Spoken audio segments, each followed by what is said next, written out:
Primeira coisa, olha só, para você não errar esse tipo de questão que eu acho que tem muita chance de cair. Primeira coisa, se eu tenho uma pessoa que nasceu com genitália feminina, com sistema reprodutor feminino, certo? E ela se enxerga como uma mulher, ela é uma mulher cis, certo? Isso é definição, gente. Eles cobram isso, isso vai cair na prova do Revalida. Olha só, ela nasceu com um sistema reprodutor feminino e ela se enxerga como uma mulher, ela é uma mulher cis. Ele nasceu com um sistema reprodutor masculino e ele se enxerga como um homem, ele é um homem cis, certo?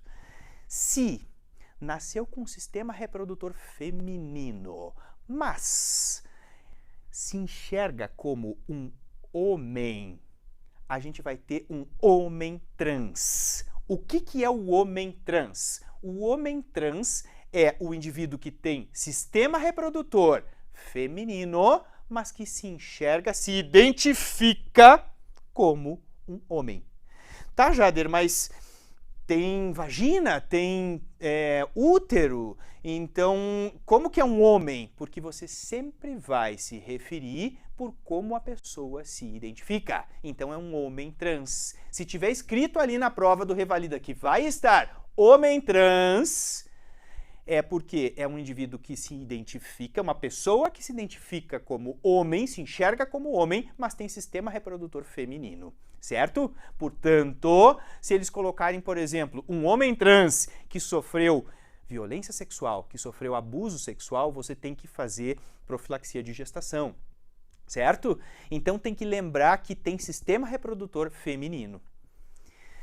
Tá, mas e se nasceu com um sistema reprodutor masculino, mas se enxerga como uma mulher, eu vou sempre chamar por como ela se enxerga. É uma mulher trans, certo?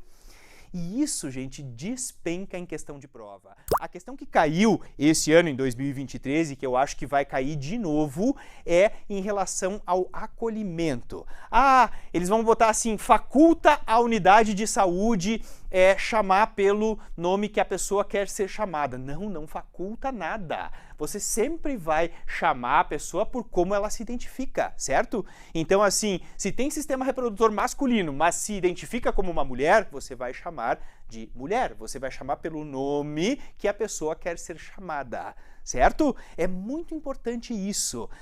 Tô falando, gente, de novo, olha só.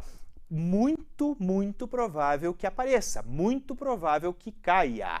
E aí, às vezes, a gente tem, né, eu sempre digo no Brasil e no mundo tem isso, né, das pessoas, às vezes, quererem misturar, né, com ideologia. Não tem nada a ver com ideologia, isso aqui é medicina, gente, é acolhimento, né, das pessoas. A gente tem que saber acolher e sempre você vai chamar, se for estação prática, de prova prática, você sempre vai chamar pelo gênero que a pessoa se identifica, certo? E aí eu acho que tem grande chance de cair e você vai acertar se aparecer na prova, porque a maioria das pessoas erra que o processo de transexualização é a partir dos 18 anos, é permitido a partir dos 18 anos. E tem que ter laudo de um profissional de saúde mental. Isso eles vão perguntar. Por exemplo, se eu tenho aí um homem trans, né, que é um indivíduo que tem sistema reprodutor feminino, mas se identifica como um homem, para fazer a transexualização tem que ter pelo menos 18 anos e tem que ter um laudo de um profissional de saúde mental, além do consentimento, obviamente, dele, certo? E uma coisa que tem também altíssima probabilidade de cair é lembrar que o homem trans, de novo, tem sistema reprodutor feminino. Portanto, existe risco de gravidez. Se houver relação sexual, né, com um indivíduo que tenha pênis, que tenha probabilidade de gravidez, eu tenho que pensar em anticoncepção. E tem que lembrar, gente, que, mas ele está usando testosterona, está hormonizando e entrou em amenorreia, então não tem risco de engravidar. Não, errado. Isso eles vão colocar ali. Se está em amenorreia tem risco de engravidar. Não, testosterona não é, nunca foi e nunca será método anticoncepcional. Testosterona é para hormonizar, certo? É o processo de transexualização. Não é definitivamente método contraceptivo. Então, o que eu tenho que usar? Eu tenho que usar algum método que seja ou só de progesterona, anota isso, ou só de progesterona, uma pílula de progestogênio isolado, ou um implante, ou um injetável trimestral, ou ainda um método intrauterino, um DIU ou um sistema intrauterino liberador de levonorgestrel. Jader, mas por que eu não posso dar pílula normal? Porque a pílula combinada tem estrogênio, tem hormônio feminino. Eu estou diante de um homem trans, né? Então, assim, se eu for dar hormônio feminino, eu estou fazendo errado. Eu não posso dar estrogênio. É isso que tem que gravar para a prova. Não pode dar nada com estrogênio. Você vai, então, indicar um método intrauterino ou ainda um método só de progestogênio. Beleza? Isso aqui, gente, vai aparecer. Vai aparecer na prova. Depois eu vou dizer para vocês que eu não disse, tá bom? Mas assim, ó, vai aparecer. Ah, Jader, qual é a probabilidade? 200%, tá bom? Combinado?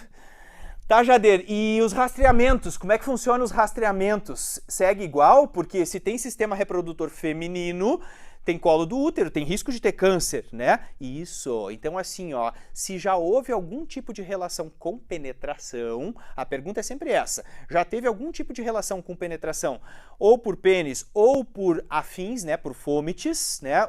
Brinquedos eróticos, a gente precisa sim fazer coleta de Papa Nicolau com 25 anos. Então, os rastreamentos, eles vão ser feitos igualmente porque tem sistema reprodutor feminino. Beleza?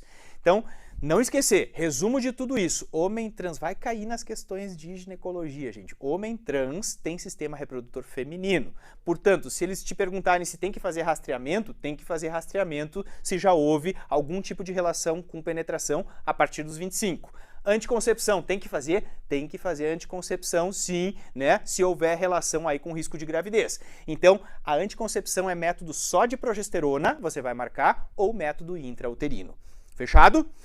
Tá, Jader, mas e aquela história do processo de transexualização? 18 anos e lembrar que tem que ter laudo de um profissional de saúde mental e consentimento do paciente também.